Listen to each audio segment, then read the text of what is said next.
Buenísimos, buenísimos, recontra buenísimos y bonitos días. Va a ser bonito día hoy, sí, el sol ya está sobre las montañas. Me encanta estar aquí. Mi Cristo interior saluda y bendice a tu Cristo interior, tú que vas a conectarte hoy o mañana o cualquier día. Hoy es viernes, 22 de diciembre, se está acabando diciembre y el año. El programa es el número 1624. Que el espíritu de sabiduría descienda sobre nosotros todos y nos ilumine. A mí para decir lo que debo decir, a ustedes para comprenderlo. Gracias por las suscripciones, gracias. Hoy arrancamos con 12 más que ayer. Estamos en 8.712. 8.712. Vamos para 10.000, acuérdense. Gracias. Envíen el programa a amigos, a conocidos, al jefe, a mucha gente. Y sobre todo este programa, porque este programa es un recuento de lo que no sabemos. Un recuento de qué era la Navidad en tiempos de Jesús y a lo que nosotros nos han dicho que es. Es decir, son dos cosas muy diferentes. Escuchen. La fiesta del nacimiento del Sol Invicto era la festividad más importante del mundo pagano. Se conmemoraba en los países celtas y en el Imperio Romano antes del advenimiento del cristianismo. El 25 de diciembre, el cristianismo apareció en el año 325 por convocatoria de Constantino en el Concilio de Nicea. El 25 de diciembre es el momento en el que el Sol se encuentra más al sur. El 21 de diciembre, que fue ayer, fue el día del solsticio para el hemisferio norte, donde está Colombia. Cuando las noches son más frías y largas y los días son más cortos. Se rendía homenaje al dios Sol para suplicarle un nuevo año de luz y calor. Todas las culturas primigenias han observado a los solsticios y los equinoccios para la siembra, para la cría, para las cosechas. En Roma, las fiestas de las Saturnalias, dedicadas a Saturno, salpicaban con excesos de vida a sus pobladores. En los países celtas, Galicia, Asturias, Irlanda, Escocia, País de Gales, Gran Bretaña, Francia, se ofrecían sacrificios a los dioses y, de acuerdo a la tradición druida, se colgaban cabezas de oso de los guerreros enemigos vencidos en combate en el árbol sagrado que solía ser un encino o un pino. De ahí proviene la tradición del pino y de las bolas o esferas en el árbol de Navidad, las cabezas de los enemigos vencidos.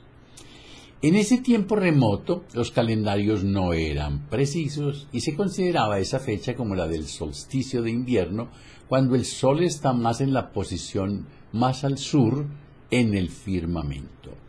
¿Coincidencia que ese día haya nacido Jesús? Desde luego que no. Nadie sabe a ciencia cierta la fecha del nacimiento del Mesías. De la fisonomía personal de él, así como de las cronologías de su vida privada, solo conocemos datos muy fragmentados o fragmentarios. Los primeros cristianos no se tomaron la molestia de escribir nada sobre ello, pues se esperaba el fin del mundo. Se decía que el mundo se acabaría en el año 102, 103, y estamos hablando de los primeros años según lo que había descrito determinados Osígenes. Y muchos de ellos habían conocido a Jesús de primera mano, lo cual hacía innecesaria cualquier biografía física. Fue de idea del Papa Julio I en el año 336. Ya habían pasado 300 años después de Jesús, cuando dijeron, bueno, ¿y entonces qué? ¿Sabemos de su infancia, de su nacimiento?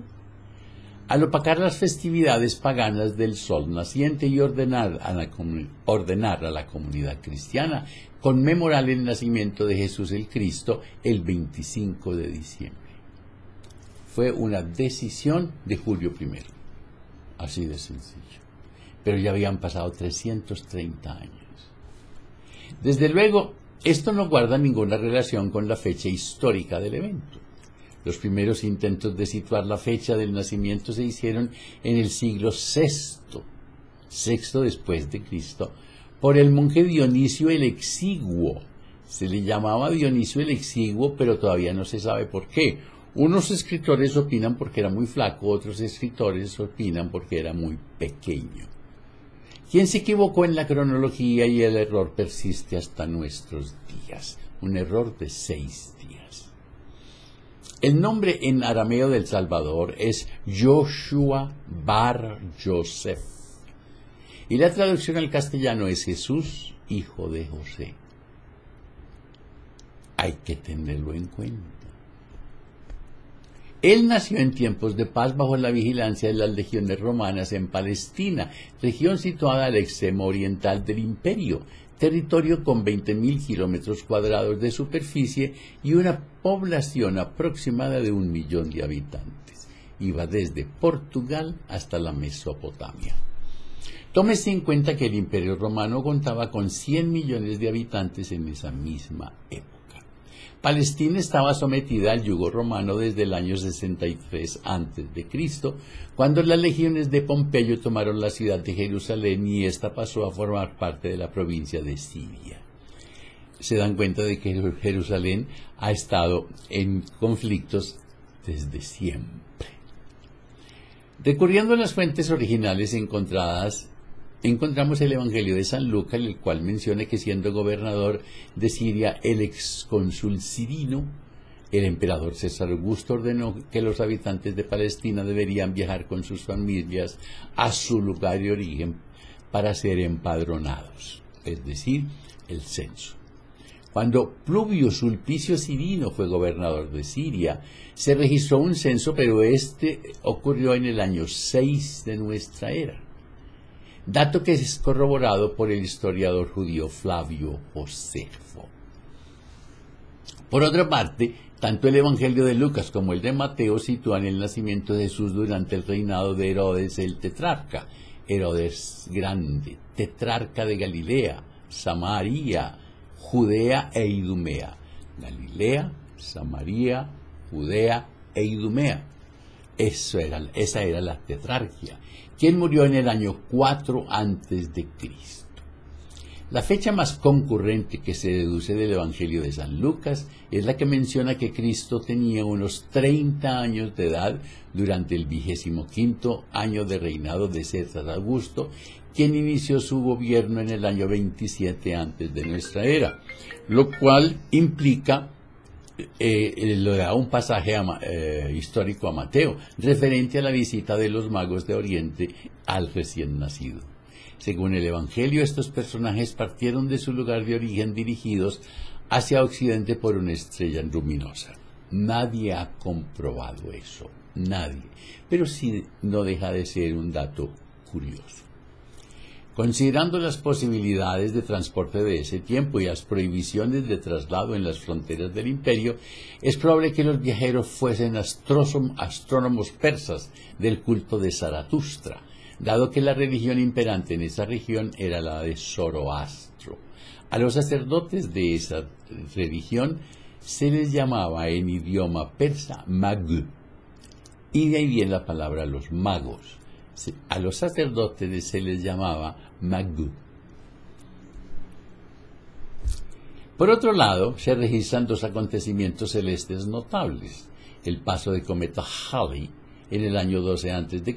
y la conjunción de la Tierra con Saturno y Júpiter en el 7 a.C., cualquiera de las cuales da la magnitud suficiente para ser considerado como una estrella majestuosa que resplandecía en el cielo al día del nacimiento, a la noche del nacimiento de Jesús. Con respecto a la estación del año del viaje de Nazaret a Belén, también podemos hacer algunas conjeturas. La residencia de José y María era Nazaret, un pueblo conservadoramente judío en las montañas de Galilea, a medio camino entre el mar del mismo nombre y el Mediterráneo. Realmente, la población donde vivía se llamaba Arimatea. Hagan cuentas. Ustedes han oído hablar de José de Arimatea. María la Virgen era hermana menor de José de Arimatea. Por lo tanto, María la Virgen no era pobre. Galilea se encuentra al norte de Judea y separada del resto del territorio israelita por la provincia de Samaria, cuya población era despreciada y evitada de cualquier judío bien nacido. Es por ello que el recorrido era doblemente complicado. Por un lado, la distancia de 150 kilómetros en caminos montañosos y difíciles de transitar requería al menos de 5 días a viaje de lomo de mula o a bordo de alpargatas. Y por el otro, el rechazo a contemporizar con los samaritanos hacía las escalas de esa provincia sumamente incómodas, complicado enormemente la travesía, especialmente en el invierno. El odio con los samaritanos era porque los samaritanos habían construido un templo parecido al de Salomón. Viajar a esas condiciones con una mujer embarazada debía planearse con precaución, y desde luego que José así lo hizo, y seguramente evitó el tiempo frío para efectuarlo. Durante el invierno los pastos escasean y la lluvia helada es frecuente, por lo que los pastores nunca mantienen los rebaños a la intemperie. Según Lucas, durante el nacimiento de Jesús, los pastores a cielo abierto vigilaban sus rebaños. Entonces, ¿a quién le creo? ¿A la costumbre o a lo que escribe Lucas? Cuidado. Basándose en todo lo anterior, la mayoría de los historiadores sitúan como probable la verdadera fecha de la Navidad al final del mes de agosto o principios de septiembre, y muy posiblemente en el año 4 a.C. Sin embargo, lo inseguro de la fecha no resta de nada la trascendencia del acontecimiento del nacimiento del Mesías. Es decir, creámosle. Como los evangelios no mencionan fechas, no es seguro que Jesús hubiera nacido el día 25 de diciembre. De hecho, el día de Navidad no fue oficialmente reconocido sino hasta el año 345, cuando por influencia de San Juan Crisóstomo y San Gregorio de Nacianceno se proclamó ese día como fecha de la Natividad de Jesús. 345 años después de lo que se dice fue su nacimiento. De esta manera seguía la política de la Iglesia primitiva de absorber el lugar, de reprimir los ritos paganos existentes que desde los primeros tiempos habían celebrado el solsticio de invierno. Para los persas, Mitra era el dios nacido de una piedra, de ahí que salgan chispas del pedernal, como rayos de sol. Los romanos lo adoptaron como divinidad solar, rindiéndole culto con sacrificios humanos. Los que querían iniciarse en su culto pasaban terribles pruebas, como flagelaciones y torturas con fuego.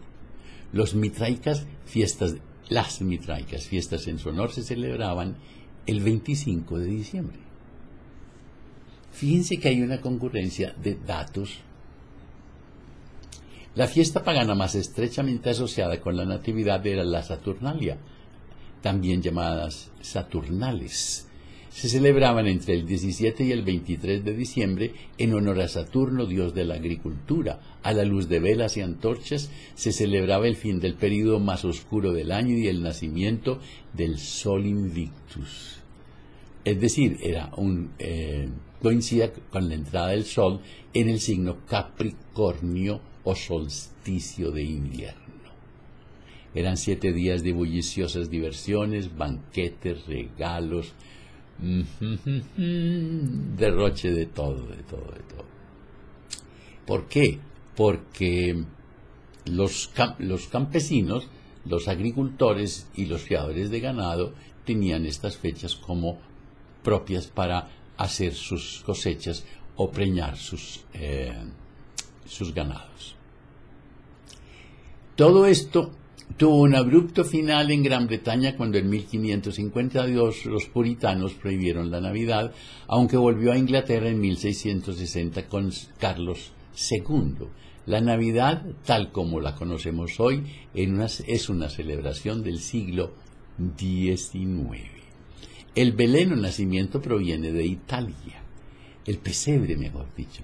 La iglesia de Santa María ad Pace, que posteriormente se convertiría en la Basílica de Santa María Maggiore, guardaba reliquias procedentes del original portal de Belén. El creador del pesebre fue Francisco de Asís en el año 1223. ¡Wow! Y han pasado 1200 años antes de que alguien pensara cómo era eso del pesebre. Recuerden que María la Virgen no era pobre y que el niño no nació en una gruta. No, no y no. Se considera que el primer nacimiento fue instalado en la cripta de esa iglesia en el año 1282. El árbol de Navidad es originario de las zonas germanas, se cree que en el siglo VII. Cuenta la tradición que un día de Navidad San Bonifacio, también llamado el apóstol de los alemanes, decidió predicar un sermón a un grupo de druidas germanos con el propósito de hacerles ver que el roble no era un árbol sagrado o inviolable. Para convencerlos taló uno y al caer aplastó todas las palmas excepto el pequeño abeto. San Bonifacio interpretó el hecho como un milagro. Hay constancia de que en el siglo XVI los alemanes instalaron los abetos por primera vez en sus casas. Lutero introdujo la costumbre de ponerle velitas en el 1525. Los villancicos son originarios de España. En sus inicios fue un género polifónico de carácter profano que surgió a finales del siglo XVI en las zonas rurales. Villancicos y canciones, cantados por Osuna en el año 1551. En Sevilla se cantaron en 1940. Las tarjetas de Navidad no empezaron a utilizarse hasta la década de 1870, aunque la primera de ellas se imprimió en Londres en 1846. La familiar imagen de Santa Claus o Papá Noel con el trineo, los renos y las bolsas con juguetes es una invención estadounidense de estos años. Fue introducida en este país desde Holanda en el siglo XVII, si bien tiene su origen en Alemania a mediados del siglo XIX. San Nicolás fue un obispo de Asia Menor del siglo IV, famoso por salvar marinos atrapados en la tormenta, defender a los niños y sobre todo para dar generosos regalos a los pobres. Es decir, no sabemos nada de la Navidad. Y sí hacemos muchas cosas por costumbre. Hace poco un sacerdote muy eminente dijo que se estaba perdiendo la costumbre de hacer el pesebre. Sí, es que ahora hay Papá Noel y hay renos y hay muchas cosas y evolucionamos. Y la creencia del pesebre y el niño Dios ya está bastante trajinada. Cuando te abrazas, cuando te quieres, cuando te amas, la vida te abraza, la vida te quiere, la vida te ama. Que la prosperidad, la armonía, la salud, la sabiduría, el amor sean con ustedes y sus familias, conmigo y mi familia. Si hoy tienes un momento de rabia, de desilusión, de tristeza, te sientes pobre o enfermo y sientes celos o miedo, invoca el espíritu de sabiduría. Pide que descienda sobre ti y te ilumine, y tú cuéntale, y si en tu relato hayas algo mal puesto en tu corazón con alguien, perdona a ese alguien, ámalo, agradece, olvida, y si es contigo, perdónate, ámate, agradece, y duérmete. Y no se les olvide reír por nada, pero por nada del mundo. Hasta el lunes.